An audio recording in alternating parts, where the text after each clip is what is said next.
Jerry Jones is speaking about his infatuation with Kyle Pitts.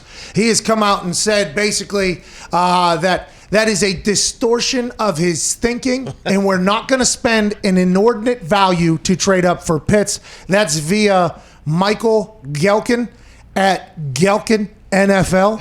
He says, Jerry Jones said that it is not legitimate to say he's infatuated with tight end Kyle Pitts. So there was videos released from the Dallas Cowboys of Jerry Jones complimenting the living shit out of Kyle Pitts. They only released a couple videos. The one I saw with Kyle Pitts, Jerry Jones said, it's amazing that you have your head on, your straighter on your shoulders so well and grounded for how incredibly athletic you are. And then there was rumors he was infatuated. I think Jerry Jones got upset by people questioning the fact that he likes him so much that Jerry's going to make a bad deal. Jerry's like, listen, inordinate value for something is not coming. Jerry Jones makes good deals. That's what I do. I think that was more so an answer to that than how he actually feels about Kyle Pitts, in my eyes. Yeah, I think so. And he doesn't, I guess he doesn't want to be pigeonholed into what he's doing. But his son, I believe Steven has a ton of power in the draft process too, doesn't he? Isn't Steven the one that talked him out of drafting Johnny Manziel? Is he on the yacht? Oh, okay. You're saying Johnny Manziel since way back. Yeah, I think Steven and Jerry are always at the press conferences. Yep. They're always kind of like, side by side. I'd assume Jerry has final say until Jerry says that he has final say. Oh, yeah. And that's the bottom line because Jerry Jones say so. Yeah, that's right. And that's what we're thinking. But, yeah, I mean, if Steve's on the yacht, I'd assume all parties are thinking about it. I assume all parties have opinions and ideas about the future and the shape. But they have a team that I think people would say he has drafted well. That's why I'm always so quick to question how everybody blames Jerry Jones for everything. The Dallas Cowboys fans blame Jerry Jones for everything. And I'm like, okay, I can understand because he's the face of it and everything. But everybody's like, he's the problem, he's the problem, he's the problem. It's like, I feel like their roster is always good. And people say he needs to get his hands out of the football moves. I feel like they always have a good roster. Now,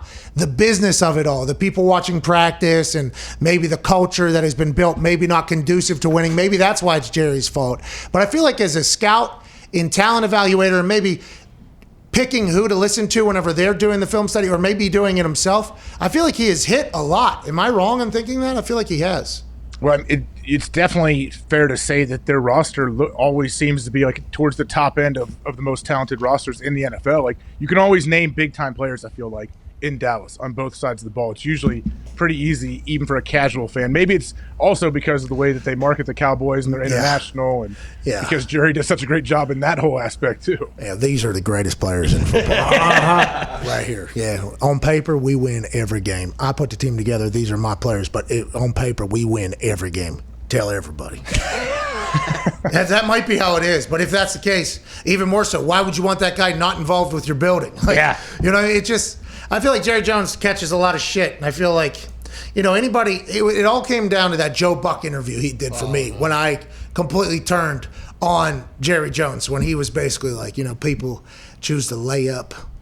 I'm driving the green every fucking time. Like, it was one of the best lines. I'm like, all right, I like that guy a lot. Now, their team tends to oversell, underdeliver. They even get people that are very smart in football to say they're going to be in the Super Bowl. In the same division that Tom Brady is in. Mm-hmm. But, that is kind of the gift and the curse of the Cowboys. Ain't that right, AJ? Yeah, that's right. And guess what? Even the Patriots, I know they had a decent record when Matt Castle stepped in, but when Tom Brady tore his ACL, man, they didn't win the Super Bowl. And that's what happened to the Cowboys this year. Okay. Sure. So Dak's goes back. down. Dak's throwing. He's completing balls and he has so much yardage early on in the season. He's going to shatter the record books, and then he gets hurt. And hey, guess what? We had to take a little step back. Oh, okay. And Big Mike had an offense that was flowing with Kellen Moore down there. And he's gone now, isn't he? He's in.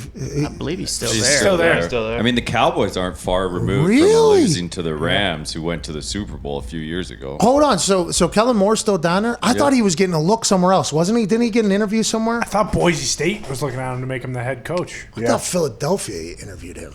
I believe they did. I do remember that. So he's only there for a short amount of time, I'd assume, at this point, if they have any success at all, or is that just, once again, Dallas Cowboys marketing and that whole thing? But Dak comes back is a big deal. I agree, okay? But you're saying then that you believe that in the NFC, the Dallas Cowboys, you would have to beat Matthew Stafford and the Rams early, okay?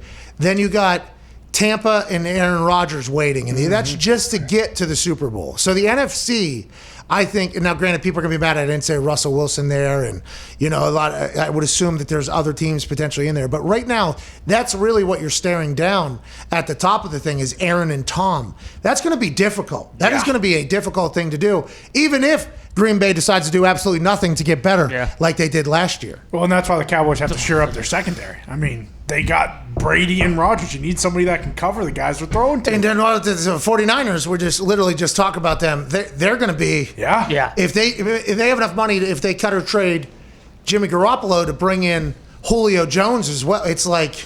But if the NFC is going to be very fucking hard. Yeah. If anybody can rally the troops, it's Big Mike. You're We right. all know that. You're right. Big Mike can get going. And the AFC is no difference, by the way. Very difficult to win right now. And do you still think this year's the year that Big Mike gets that team to the Super Bowl alongside Dak Prescott, fresh off that injury, looking good though? Well, I don't know. I haven't had to make my official pick yet. I'm sure that'll come sometime, maybe in the summer. But the NFC definitely looks a little different right now. I think Stafford adds a whole new element to what the Rams are doing out there, so they're going to be a contender. The Packers, absolutely, I will always put them in the conversation as long as Aaron's there. What about the Saints and Jameis? Look Or out. Taysom. And the Cardinals. Well, but Jameis is outworking everyone. There's no way he's not going to be the starting Yeah, but quarterback. Taysom came out and said, you might be outworking everybody in the quarterback position, but remember, I'm used to working for 5 positions. And he said, this year I'm only doing 1 position. So I don't know which theory is a harder working one. You know what I mean? That's kind of tough for me to kind of figure out here on the fly. I tell you, there's not a harder working league or a room in the league. Yeah, exactly. The Saints quarterback room goes hard when it comes to working. You know what I mean?